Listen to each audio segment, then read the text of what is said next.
Bonjour à tous et content de vous voir ici à cette AsyncConf. Je vais mettre un petit peu de contexte sur cette présentation. On va vous parler d'un outil qu'on a créé au moment d'un event qui a eu lieu à Halloween, qui s'appelait le Halloween des speakers. Donc, soyez pas étonnés si vous voyez une petite citrouille qui se balade parmi ces petites slides. Donc, aujourd'hui, on va vous présenter comment on crée un plugin pour Kubernetes. Alors, qui je suis? Je m'appelle Aurélie Vache. Je suis développeuse depuis une quinzaine d'années et je suis chez Stack Labs depuis quelques semaines. Du coup, c'est une entreprise de dev, de passionnés. On fait des conférences, des articles, du cloud et du service dans la bonne humeur. Et en plus, remote. Je suis GDE, c'est Google Developer Expert en les technologies du cloud. J'organise des conférences. Je suis très investie dans les associations de femmes dans la tech et je suis amoureuse de rétro gaming, ouais, c'est cool. Et j'écris des articles techniques un petit peu. Alors moi, c'est Gaëlle Akas. Je suis Site Reliability Engineer chez Talon, qui est une boîte qui est plutôt dans le big data, qui fait du traitement de données. Je suis aussi co-organisatrice des Meetup CNCF sur Nantes.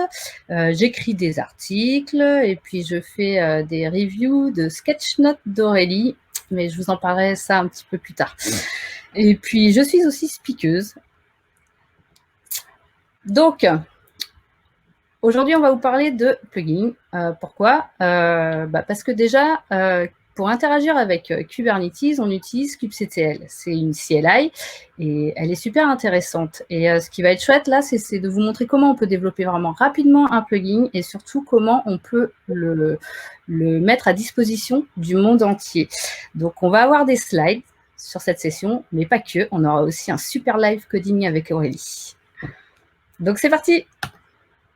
Commençons par le commencement et parlons de kubectl. Petit disclaimer, chaque personne dans ce monde a sa propre façon de prononcer la CLI de Kubernetes. Kubectl, kubectl, kubectl. Ne vous prenez pas la tête, prononcez-le de la manière dont vous le voulez et le plus important, c'est de l'utiliser. kubectl, c'est un outil en ligne de commande, une CLI qui vous permet d'interagir avec l'API serveur d'un cluster Kubernetes.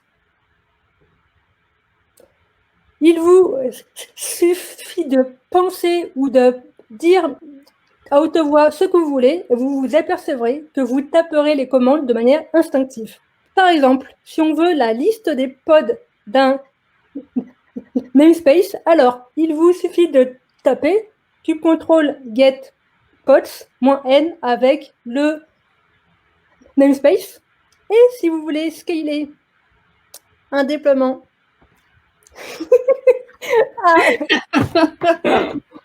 à 5 réplicas, il vous suffit de taper kubectl scale deploy, my deploy avec --réplica égale à 5 dans ce cas-ci.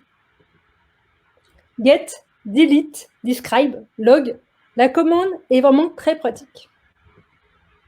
Bon, c'est cool, mais dans quelques jours, c'est quoi? C'est Noël. Donc, ça manque de quoi? De sapins, de Père Noël, de cadeaux, et de sapins et de sapins.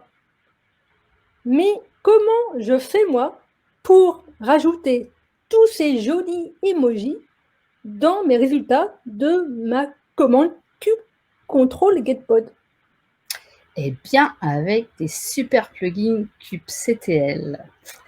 Alors, pourquoi on utilise des plugins? Alors, déjà, kubectl, c'est compliqué, c'est une CLI. Si on a envie de la faire évoluer ou de l'implémenter, c'est compliqué car c'est lié au timing des releases de Kubernetes qui peuvent être longues. On peut voir des PR qui sont encore ouvertes depuis 2016 et qui ne sont pas validées. Donc voilà, ça peut être vraiment painful.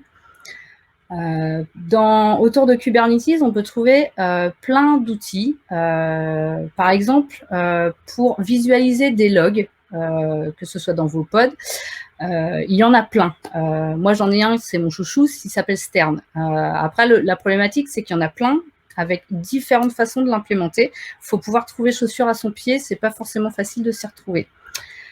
Parmi tous ces outils, c'est pas facile non plus de s'y retrouver par rapport au naming. On ne sait pas forcément lequel. Enfin voilà, c'est pas hyper explicite.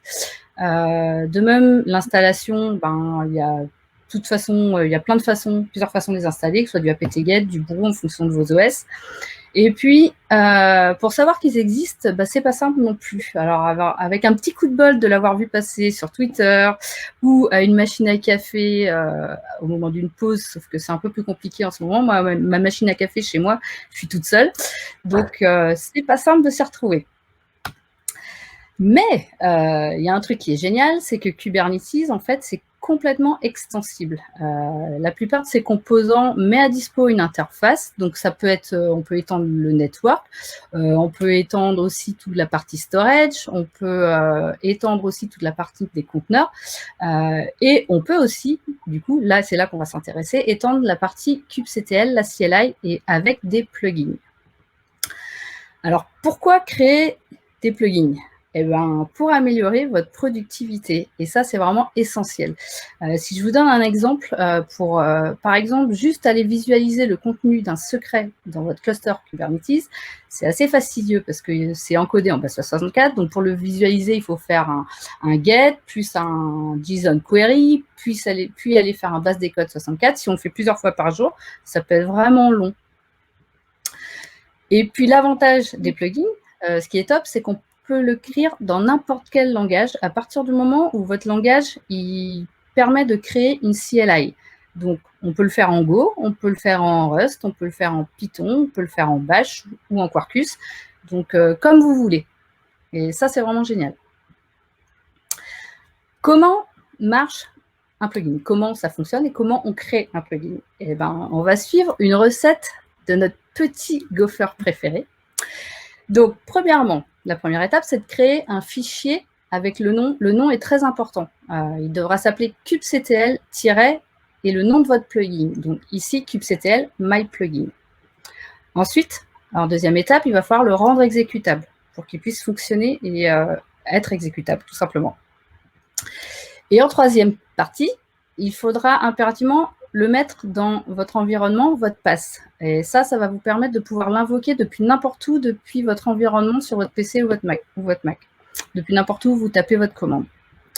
Et puis, en dernière étape, c'est là que la magie opère. Il vous suffit de faire un kubectl et le nom de votre plugin. Et là, vous aurez votre Welcome in our awesome plugin. Mais trêve de blabla, je pense que de la démo, c'est beaucoup plus parlant. Exactement. Maintenant, on va créer notre super plugin. Que voulons-nous? Nous voulons afficher des emojis d'Halloween dans les résultats de la commande kubectl get en codant un plugin simple et facile et en bash. Après la théorie, passons à la pratique. Et vu qu'on est quand même taré, nous allons le faire en live. Voilà. Allez, donc je partage mon écran. Je ne sais pas si ça va fonctionner, on verra bien. Hop, hop, partager. Waouh, Inception, c'est bon. Alors, est-ce que vous voyez mon écran? Est-ce que c'est assez gros? Regarde à gauche, moi. Ouais, c'est pas mal. Un petit Peut-être plus que tu peux encore, un petit plus, un petit chouïa encore, ouais. Nickel. Alors, donc, la première étape, on va créer notre petit script. Je regarde à gauche, ouais, ça va. Donc, on va créer notre petit script. On peut le créer avec VI ou bien avec un autre outil qui est couch. Donc, couch, je crée mon petit fichier, mon petit script kubectl season.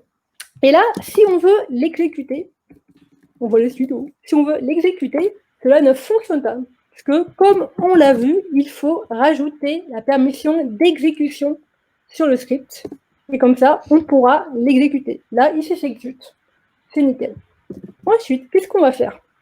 On va dire à notre script, nous allons coder en bash. Donc, bin et bash. Hop, ça c'est fait.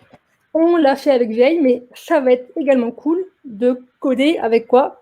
Avec un petit IDE très pratique qui est quoi? Qui est VS Code. VS Code. Alors, est-ce que j'y suis? Ouais, j'y suis. Alors, l'étape numéro 1 que j'ai mis là du coup dans mes cheat sheets, hein. Bah ouais quand même.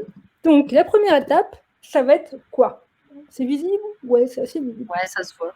Ça va être? Ouais, c'est nickel. Donc en gros, on va initialiser une variable now qui contient quoi? Le numéro du mois en cours. Et selon ce numéro du mois, on va initialiser une liste d'emojis. Donc là, on est le mois 12, normalement. Donc on initialise une variable emoji qui contient une liste d'emojis de Noël. OK. Et ensuite, on fait quoi? On veut générer un emoji de manière aléatoire. Pour cela, on a random qui génère un entier aléatoire de 0 à 32 767. On fait un modulo sur la taille de notre liste d'emojis, c'est ça, il dit la taille, et ensuite on utilise ce résultat comme index, ici là, comme index de notre liste d'emojis. Et donc, du coup, si on veut regarder si cela fonctionne, bien évidemment, on fait un petit écho et on exécute notre script. Et là, on a bien, waouh, trop bien, un emoji aléatoire. Jusqu'ici, tout va bien.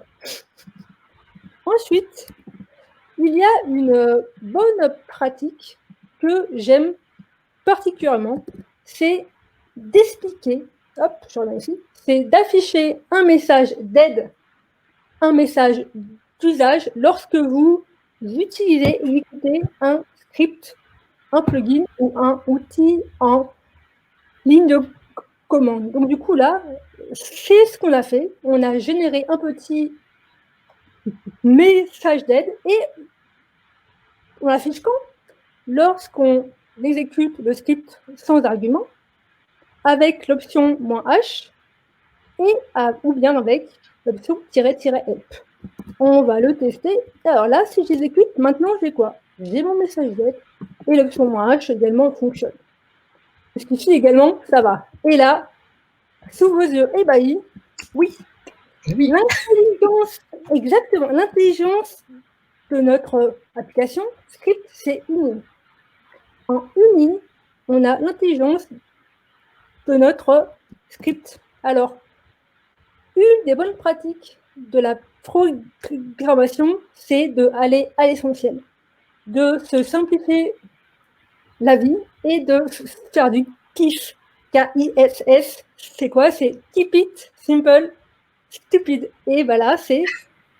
Hey donc là, du coup, exactement, c'est on crée notre application en une ligne. Donc, on la découpe. En premier, on va exécuter la commande kubectl-get en lui passant en paramètre les arguments de notre script. Ensuite, hop, on passe ici. Pour chaque début, enfin pour chaque résultat de la commande, en début de ligne, on va ajouter notre emoji aléatoire. Excepté pour les lignes commençant par name et les lignes toutes vides. Voilà, tout simplement. On exécute. Là, on a toujours l'option -h qui marche. Et si je veux ma liste de potes, là, cette fois-ci, ou le déploiement de potes, cette fois-ci, on a bien les emojis aléatoires qui se rajoutent dedans. Bon, c'est cool, mais comment je fais, moi, pour avoir ce comportement dans kubectl? Bien, souviens-toi, Aurélie, la petite recette de notre petit gopher. Il y avait une étape. Pour que ton script soit invocable de n'importe où dans ton environnement, Ouais. il faut que tu le mettes dans ton Dans mon pass. pass. Merci, c'est ça. Exactement. Oh là là là là. Donc, je vais le rajouter dans mon pass avec le petit copie de mon script dans le pass de Kubernetes. Dans mon pass. Et du coup, en faisant ça, je vais utiliser directement tout contrôle, donc la CLI du Kubernetes, et je vais afficher ma liste de pods. Et maintenant, au lieu d'avoir, on va dire, mon contrôle get pod du coup sans les emojis, là, on utilise notre plugin et cela fonctionne. C'est nickel. On a tout vu? Ouais. Donc maintenant, je vais départager. Inception. Alors, je vais départager si je trouve un jour. C'est bon.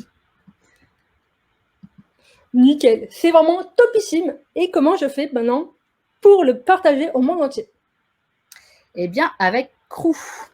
Et alors, qu'est-ce que Crew? Crew, c'est un projet qui est complètement open source. Et c'est tout simplement un package manager. Donc, c'est un peu l'équivalent du Brew pour kubectl, du apt-get pour du kubectl, par exemple.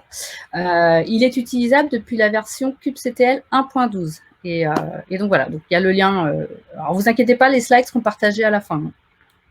Vous aurez tous les liens. Ouais. Alors, pourquoi Crew, c'est super utile? D'un point de vue utilisateur, ce qui est intéressant, c'est qu'on va pouvoir, en tant qu'utilisateur, retrouver les plugins, les installer et les mettre à jour beaucoup plus facilement. Du point de vue des développeurs, ce qui est cool, c'est que ça leur permet de donner beaucoup plus de visibilité à leur création, à leurs plugins, puisqu'ils seront dispo à un seul et même endroit. Et la partie intéressante aussi, c'est qu'ils peuvent le distribuer pour du multiplateforme, que ce soit du Windows, du Linux, du macOS. Donc, du coup, ils peuvent l'adapter et ça, c'est pratique. Donc, si on regarde un peu plus près comment fonctionne Crew, donc c'est tout simple, ça s'utilise avec la commande kubectl crew et -h ici qui va vous permettre d'afficher toute l'aide de Crew. Si on regarde un peu plus près, kubectl crew, si vous vous souvenez, tout à l'heure, je vous ai dit, pour invoquer un plugin, on faisait kubectl et le nom du plugin. Ben, en fait, Crew, c'est juste un plugin de kubectl. Alors, on ne va pas vous lister en détail, on ne va pas vous expliquer en détail toutes les commandes. On va surtout se focaliser sur celles qu'on utilise, Aurélie et moi, quotidiennement. Donc, la première va être search, qui est donc kubectl crew search, va vous permettre de lister tous les plugins qui sont disponibles dans le catalogue par défaut de Crew. Dans Crew, on appelle ça l'index de Crew. Donc, il y a la description pour chaque plugin. La commande kubectl crew list va vous permettre de lister tous les plugins qui sont installés sur votre machine avec leur version. Et puis, comme son nom l'indique, kubectl crew install, le nom de votre plugin va vous permettre d'installer votre plugin. Alors, si votre plugin n'est pas forcément disponible dans le catalogue par défaut, dans l'index de Crew, mais qu'il est dispo en local sur votre machine, vous pouvez aussi l'installer de la même manière avec un kubectl crew install. Donc, ---- manifeste, vous allez indiquer le pass de votre manifeste et le ---- archive, le lien de là où se trouve l'archive qui contient votre plugin. Et puis, si vous ne l'avez pas en local sur votre machine, vous pouvez l'installer via une URL. Par exemple, s'il est dispo sur votre repository GitHub, vous pouvez, via le ---- manifeste-URL, indiquer l'URL de là où il se trouve. Et de la même manière, il pourra s'installer. Alors, ces deux dernières commandes, pourquoi elles sont intéressantes? C'est surtout quand vous êtes dans la partie développement de votre plugin. Ça vous permet de tester son installation, que ce soit en local ou via une URL, avant de le soumettre justement à l'index de Crew. Alors justement, en parlant de soumission à ce catalogue de Crew, comment on va pouvoir le publier maintenant dans Crew? Donc on a fait une première étape qui était de développer le super plugin kubectl season, que Aurélie nous a démontré merveilleusement bien. Il y a deuxième étape qui va être de créer juste une release. Donc ça, vous pouvez le faire depuis votre repository GitHub. Enfin, troisième étape, il va falloir écrire le manifeste de votre plugin. Et en dernière étape, il vous suffira de soumettre tout ce petit beau monde à l'index de Crew au sein du repository. Alors, comment marche ce manifeste? On va le détailler un peu plus. Donc, globalement, ce manifeste, c'est juste toutes les informations qui vont concerner votre plugin, donc les descriptions, comment l'installer, où le télécharger et comment l'installer. Donc, voilà, on va rentrer un peu plus en détail. Donc, ce fichier-là, c'est un objet de type Kubernetes. Donc, on le reconnaît avec l'API version, le kind. Donc, ça va être un objet de type plugin. Et dans les métadatas, on aura le nom de notre plugin. Donc, ici, le name, c'est Season. Dans la partie spec, c'est là qu'on va lui indiquer la description, enfin, la short description et la description, plus la version, et le lien où se trouve le repository. Et ensuite, dans la partie plateforme, c'est à cet endroit-là où vous allez pouvoir indiquer les différentes manières d'installer votre plugin en fonction des plateformes. Et ça va se faire via justement des sélecteurs en matchant par rapport à, là par exemple, on match sur l'OS. Notre plugin, il va être installable sur du macOS et sur du Linux.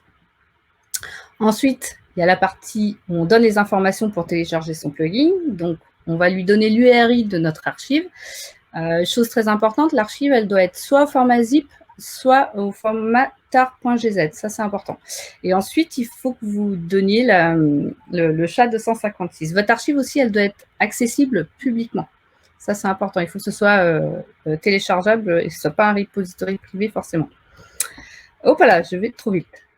Donc, et en dernière étape, il faudra simplement dire là où se trouve le binaire de votre plugin. Alors, vous allez me dire, mais pourquoi un Papa Gopher est apparu sur cette slide? Mais pourquoi donc? Parce qu'en fait, ça nous manquait depuis quelques slides. Je ne sais pas si vous avez remarqué, mais on n'avait plus de petits gophers et moi, ça me manquait. Donc, on est prêt. On a fait notre petit manifeste. Donc, qui commence à être, enfin voilà, qui peut être quand même bien chargé. Bien rempli, ouais. Donc, maintenant, on va pouvoir faire notre pull request au sein du repository de crew. Alors, ce talk, on l'avait fait à l'époque d'Halloween. Donc, évidemment, nous, comme l'a dit Aurélie, on est complètement tarés. Hein, on a développé le plugin et en plus, on l'a soumis.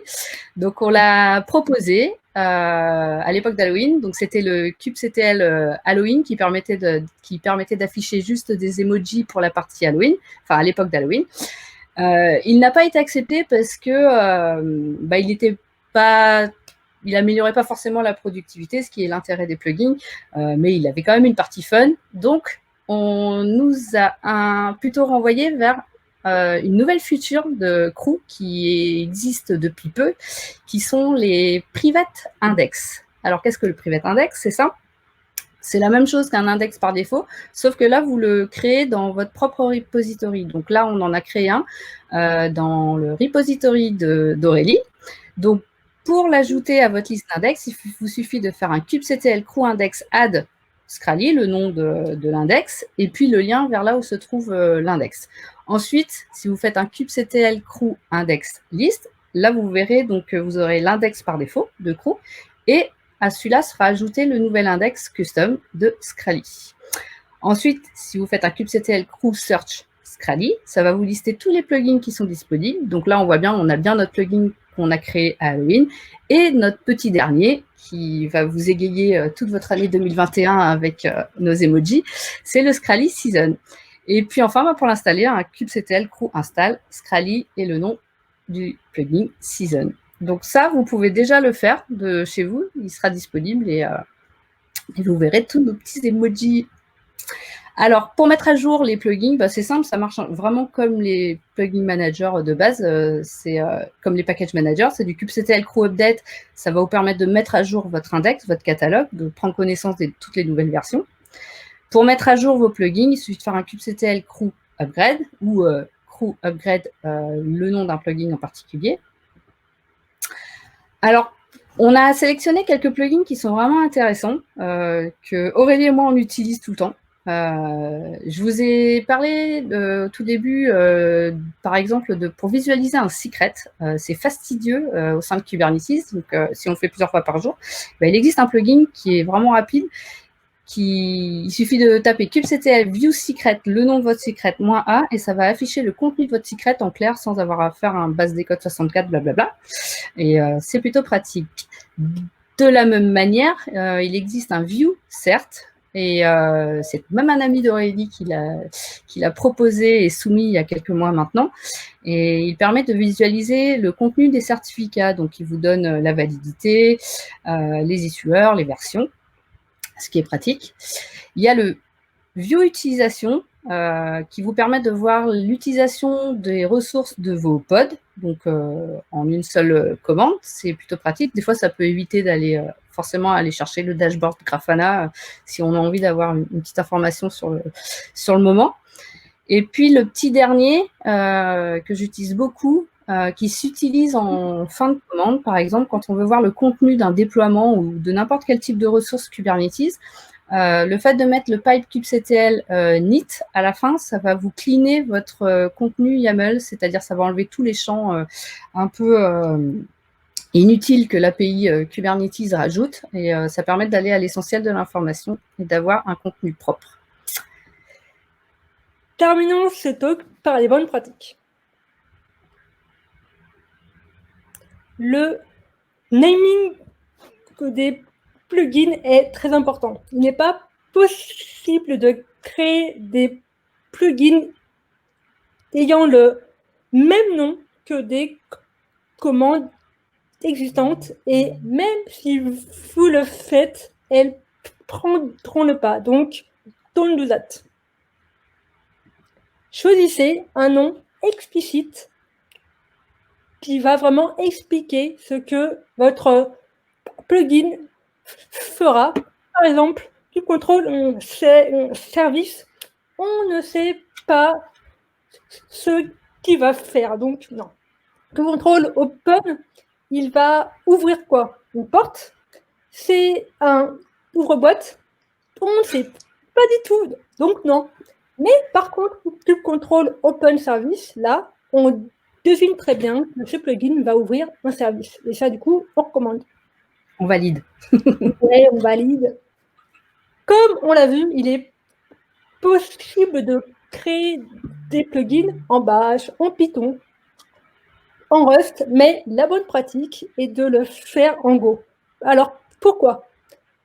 Même si les Gophers sont très très mignons, ce n'est pas le principal argument. Non. Et non, ce n'est pas ça, pas du tout. Go est le langage de prédilection pour les applications dites cloud natives et de Kubernetes, et c'est vraiment très facile et rapide de créer un binaire exécutable en quelques minutes. Et cerise sur le cake, enfin sur le Gopher, ça y est là, tu vois, il est accompagné de librairies très pratiques. Plutôt que de faire les petites PR à la mano sur l'index de crew, on va utiliser crew release bot. Et enfin, Go Releaser va faire à votre place, en fait, à vous, il va vous créer les releases dans GitHub et vous générer les targz, les .zip et les fameux SHA 256. Donc, en fait, toutes les petites informations que vous avez vues dans le manifeste. Et du coup, la bonne pratique est de mettre dans votre CI, CD, et par exemple dans des GitHub actions, un stage avec Go Releaser et un stage pour le crew ReleaseBot. Alors, il y a une autre bonne pratique aussi, surtout quand on a du mal un peu à comprendre un peu tout cet univers de Kubernetes. Je conseille vraiment vivement d'aller voir les sketch notes d'Aurélie. Elle fait de superbes dessins, elle explique ça vraiment super simplement. Du coup, c'est nettement plus facile aussi à comprendre et à mémoriser. Donc, il y en a pour Docker, il y en a pour du Kubernetes, il y a même sur du Istio. Là, je crois que tu es sur Docker, Aurélie. Oui. En ce moment. Donc, il y en a un paquet, hein. Il y en a plein. Et franchement, mangez-en, elles sont vraiment top. Donc, si on peut conclure cette session, on peut voir que finalement, on peut étendre vraiment super facilement cette CLI kubectl, on peut non seulement l'étendre, mais en plus on peut partager notre travail grâce à Crew et au plugin. Du coup, n'hésitez pas, si vous avez des idées, si vous voulez améliorer votre productivité avec cet outil, ben, allez-y, ne vous en privez surtout pas.